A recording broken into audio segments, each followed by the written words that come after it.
তো আজকের এই পুরো অ্যানালাইসিসে আমরা যে বিষয়গুলো কভার করতে যাচ্ছি তার একটা দ্রুত ওভারভিউ দিয়ে দিই। ১ নম্বরে থাকছে ফেয়ার ভ্যালু গ্যাপের মূল কনসেপ্টটা বোঝা। ২ বুলিশ এবং বিয়ারিশ এফভিজির মধ্যে পার্থক্য। ৩ নম্বরে আমরা দেখব এন্ট্রি নেওয়ার একদম কড়া ধাপে ধাপে কিছু নিয়ম। আর সবশেষে ৪ নম্বরে থাকছে সবচেয়ে ইম্পর্ট্যান্ট পার্ট, নতুনদের সেই সাধারণ ট্রেডিং ভুলগুলো যা আমাদের যে কোনো মূল্যে এড়াতে হবে। আজকের এই বিশ্লেষণে সবাইকে দারুণ এক স্বাগতম। আচ্ছা, স্মার্ট মানি কনসেপ্ট বা এসএমসি নিয়ে তো আমরা অনেক কিছুই শুনি, তাই না? আজ আমরা এর অন্যতম একটা গুরুত্বপূর্ণ স্তম্ভ নিয়ে কথা বলবো, আর সেটা হলো ফেয়ার ভ্যালু গ্যাপ বা সংক্ষেপে যাকে আমরা এফভিজি বলি। যারা ট্রেডিংয়ে নিজেদের এন্ট্রি টাইমিং আরও নিখুঁত করতে চাইছেন, একদম শার্প এন্ট্রি নিতে চাইছেন এবং মার্কেটের বড় বড় মুভমেন্টের পেছনের আসল বিজ্ঞানটা বুঝতে চাইছেন, তাদের জন্য আমাদের আজকের এই এক্সপ্লেনার সেশনটি আক্ষরিক অর্থে একটা গেম চেঞ্জার হতে যাচ্ছে। ভেবে দেখুন তো, এমনটা কতবার হয়েছে? চার্টের দারুণ একটা সেটআপ দেখে ট্রেডে এন্ট্রি নেওয়া হলো, আর ঠিক তার পরপরই ব্যাস মার্কেট সম্পূর্ণ উল্টো থেকে ঘোরা শুরু করলো। মানে মনে হয় যেন মার্কেট শুধু ওই এন্ট্রির জন্যই অপেক্ষা করছিল, তাই না? বারবার লস হওয়া আর মার্কেটের এই হুটহাট রিভার্সাল, ট্রেডিংয়ের ক্ষেত্রে এর চেয়ে হতাশাজনক আর কিছুই হতে পারে না। কিন্তু প্রশ্ন হলো, এমনটা কেন হয়? মজার ব্যাপার হলো, এই সমস্যার খুব চমৎকার একটা স্ট্রাকচারাল সমাধান রয়েছে, যা মার্কেট ঠিক কিভাবে কাজ করে তার একেবারে গভীরে লুকিয়ে আছে। ওকে, চলুন একেবারে মূল বিষয়ে ডুব দেওয়া যাক। এই ফেয়ার ভ্যালু গ্যাপ বা এফভিজি জিনিসটা আসলে কি? খুব সহজ আর সাধারণ ভাষায় বলতে গেলে, মাঝে মাঝে মার্কেট কোনো একটা দিকে এত অবিশ্বাস্য স্পিডে মুভ করে যে কিছু নির্দিষ্ট প্রাইস লেভেল ঠিকমতো ট্রেড হওয়ার সুযোগই পায় না। ফলে সেখানে এক ধরনের অসমতা বা ইমব্যালেন্স তৈরি হয়। তো এফভিজি হল মূলত প্রাইসের সেই অস্পর্শিত বা ছোঁয়া না পড়ার শূন্যস্থান, যা মার্কেটের ওই দ্রুত গতির কারণেই চার্টে পেছনে রয়ে যায়। তো আজকের এই পুরো অ্যানালাইসিসে আমরা যে বিষয়গুলো কভার করতে যাচ্ছি তার একটা দ্রুত ওভারভিউ দিয়ে দিই। ১ নম্বরে থাকছে ফেয়ার ভ্যালু গ্যাপের মূল কনসেপ্টটা বোঝা। ২ বুলিশ এবং বিয়ারিশ এফভিজির মধ্যে পার্থক্য। ৩ নম্বরে আমরা দেখব এন্ট্রি নেওয়ার একদম কড়া ধাপে ধাপে কিছু নিয়ম। আর সবশেষে ৪ নম্বরে থাকছে সবচেয়ে ইম্পর্ট্যান্ট পার্ট, নতুনদের সেই সাধারণ ট্রেডিং ভুলগুলো যা আমাদের যে কোনো মূল্যে এড়াতে হবে। পর্ব ১, ফেয়ার ভ্যালু গ্যাপ বা ইমব্যালেন্স আসলে কিভাবে কাজ করে, চলুন সেটা আগে বুঝে নিই। ট্রেডিংয়ের জগতে, বিশেষ করে আইসিটি বা স্মার্ট মানি কনসেপ্টে এফভিজি এত বেশি পপুলার হওয়ার একটা বড় কারণ হলো এর 3 ক্যান্ডেল ফ্রেমওয়ার্ক। হ্যাঁ, এটা কঠোরভাবে পরপর 3টি ক্যান্ডেল দিয়েই তৈরি হয়। যখনই মার্কেটে হঠাৎ করে কোনো বিশাল শক্তিশালী ইম্পালস বা মুভ আসে, তখনই এই 3 ক্যান্ডেলের মাঝখানে গ্যাপটা তৈরি হয়। এখন প্রো ট্রেডাররা কেন এটা নিয়ে এত এক্সাইটেড থাকেন জানেন? কারণ তাদের ফিলসফি হলো এই গ্যাপগুলো ভবিষ্যতের প্রাইস অ্যাকশনের জন্য আক্ষরিক অর্থে একটা বিশাল চৌম্বকের মতো কাজ করে। মার্কেট তার ব্যালেন্স বা ভারসাম্য ফেরাতে কোনো না কোনো একসময় এই ছোঁয়া না পড়া প্রাইস এরিয়াগুলোতে ফিরে আসেই। পর্ব ২, বুলিশ এবং বিয়ারিশ এফভিজি এর ভিজুয়াল আইডেন্টিফিকেশন, মানে চার্টে আমরা এগুলোকে চোখের দেখায় কিভাবে চিনব। চলুন দেখি এটা কিভাবে কাজ করে। চার্ট দেখে এই ফ্রেমওয়ার্কটা নিখুঁতভাবে ধরতে পারাটাই কিন্তু আসল খেলা। প্রথমে বুলিশ এফভিজির কথায় আসি। মার্কেট যখন খুব স্ট্রংলি ওপরের দিকে উঠতে থাকে তখন এটি তৈরি হয়। এখানে মূল ট্রিকটা হলো আপনাকে খেয়াল রাখতে হবে প্রথম ক্যান্ডেলের হাই এবং তৃতীয় ক্যান্ডেলের লোয়ের দিকে। এই দুয়ের মাঝখানের যে ফাঁকা জায়গাটা, সেটাই হলো আমাদের বুলিশ গ্যাপ। অন্যদিকে বিয়ারিশ এফভিজি তৈরি হয় যখন মার্কেট পাগলের মতো নিচের দিকে ক্র্যাশ করে বা নামে।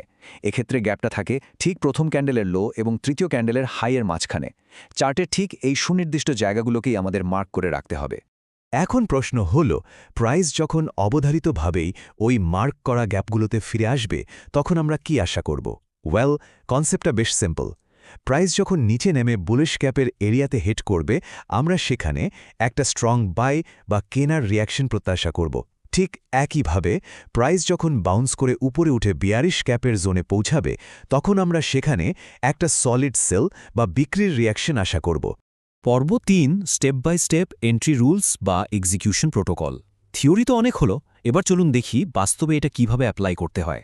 তো সবচেয়ে ক্রুশিয়াল পয়েন্টটা হলো, এই কনসেপ্ট থেকে প্রফিট বের করে আনতে হলে একদম রোবটের মতো এই 4 ধাপের প্রোটোকলটা মানতে হবে।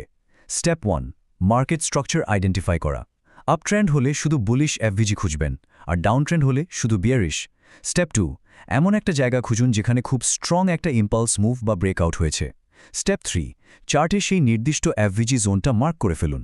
আর স্টেপ 4, যেখানে সবাই ভুল করে, প্রাইস ওই জোনে ফিরে আসলেই লাভ দিয়ে এন্ট্রি না নিয়ে একটু ধৈর্য ধরে কনফার্মেশনের জন্য অপেক্ষা করা। এই 4 নম্বর ধাপের কনফার্মেশন ট্রিগারগুলো কিন্তু একদম ম্যান্ডেটরি। ট্রেড প্লেস করার আগে এই সিগন্যালগুলো দেখাটা বাধ্যতামূলক। কি খুঁজব আমরা? প্রথমত, ওই এফভিজি জোনে এসে ক্যান্ডেল রিজেকশন দেখা যেতে পারে, অথবা হয়তো লোয়ার টাইম ফ্রেমে একটা ব্রেক অফ স্ট্রাকচার বা বিওএস দেখতে পাবো, যার মানে হলো মার্কেট তার ডিরেকশন চেঞ্জ করছে, কিংবা একটা সুন্দর লিকুইডিটি সুইপ হতে পারে। এই সিগন্যালগুলোর যে কোনো একটা পেলেই কনফার্ম হওয়া যায় যে হ্যাঁ, আমাদের সেটআপটা এখন এন্ট্রি নেওয়ার জন্য পুরোপুরি প্রস্তুত। আর হ্যাঁ, রিস্ক ম্যানেজমেন্ট ছাড়া তো পুরোটাই জুয়া, তাই না? এই স্ট্র্যাটেজিতে রুলস একদম ক্লিয়ার কাট। স্টপ লস সবসময় রাখতে হবে মার্ক করা এফজি রিয়েন এরিয়ার ঠিক নিচে অথবা উপরে। এখানে কোনো কম্প্রোমাইজ করা যাবে না।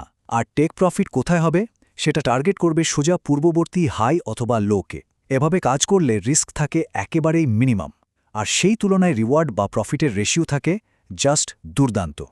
পর্ব 4, সাধারণ ট্রেডিং ভুল এড়ানো এবং নিজের মূলধন বা ক্যাপিটালকে সুরক্ষিত রাখা। নতুন ট্রেডাররা প্রায়শই যে ভুলগুলো করে নিজেদের পুরো অ্যাকাউন্ট জিরো করে ফেলেন, চলুন সেগুলো একটু দেখে নিই। এই স্লাইডটা ব্রিলিয়েন্টলি তুলে ধরছে কেন ট্রেডিংয়ের ডিসিপ্লিন এতটা জরুরি। প্রথম ভুল, চার্টে কোনো এফভিজি দেখলেই মনে করা যে সেখানেই ট্রেড নিতে হবে। একদমই না। মার্কেটের ওভারঅল ট্রেন্ডকে পাত্তা না দেওয়া, কোনো রকম কনফার্মেশন ছাড়াই তাড়াহুড়ো করে এন্ট্রি নিয়ে ফেলা, আর বড় টাইম ফ্রেম বা হায়ার টাইম ফ্রেমের অ্যানালাইসিসকে পুরোপুরি ইগনোর করা, এগুলো হলো অ্যাকাউন্ট ধ্বংস করার পারফেক্ট রেসিপি। এই ফাঁদগুলো থেকে নিজেদের দূরে রাখতে পারলেই গেমটা অনেক সহজ হয়ে যায়। আমাদের আজকের আলোচনার পুরো সামারিটা যদি এক লাইনে বলতে হয়, তবে এই গোল্ডেন রুলটা সবসময় মাথায় গেঁথে রাখতে হবে। মার্কেটের প্রতিটি এফভিজি কাজ করবে না। ফেয়ার ভ্যালু গ্যাপ কোনো ম্যাজিক ট্রিক বা শতভাগ লাভের গ্যারান্টি নয়। এটি জাস্ট একটি হাই প্রবাবিলিটি টুল। তাই যে কোনো ট্রেড নেয়ার আগে হায়ার টাইম ফ্রেম চেক করা, মার্কেটের ওভারঅল স্ট্রাকচার বোঝা এবং করা রিস্ক ম্যানেজমেন্ট ফলো করার কোনো বিকল্প নেই। আশা করছি আজকের এই এক্সপ্লেনার সেশনটি ফেয়ার ভ্যালু গ্যাপ এবং মার্কেট স্ট্রাকচার নিয়ে আপনাদের চিন্তাভাবনাকে একদম নতুন একটা লেভেলে নিয়ে যাবে। আর হ্যাঁ, আমরা আপনাকে সাবস্ক্রাইব করার জন্য বলবো না, শুধু অনুরোধ রইল সময় পেলে আমাদের চ্যানেলটি একবার ঘুরে আসবেন। সেখানে হয়তো আপনার জীবনের কাজে লাগার মতো আরও অনেক ভিডিও পেয়ে যেতে পারেন। এরপর সাবস্ক্রাইব করবেন কি করবেন না সেটা একান্তই আপনার ব্যক্তিগত পছন্দ। দেখা হচ্ছে পরের ভিডিওতে। ভালো থাকুন। আল্লাহ হাফেজ।